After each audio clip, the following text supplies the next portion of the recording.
Welcome. In this video, I'll show you how to find a Goodreads username. All right. So first up, go ahead and go to goodreads.com. And once you're on your dashboard, just go to the top right. And here we have the profile icon. Just click on it. And once done, click on profile. Click on it and wait for it to load. Now, once it loads, as you can see here at the top, here we have our username. Now, if you want to edit it, just go ahead and click on edit profile. Now go ahead and change your first name, middle name, and last name right here. And once done, scroll all the way down and click on Save Profile Settings. Now, if you want to look for other users' username, all right, just go ahead and go to the search function right here at the top. Now look for the name, for example, Robert Kiyosaki. Right here we have the books of this user.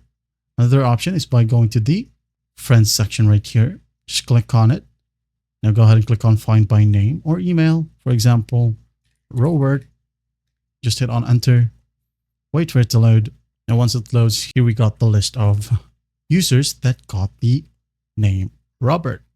All right, that's basically how you do it. Well, I hope this video helps, and I'll see you in the next one.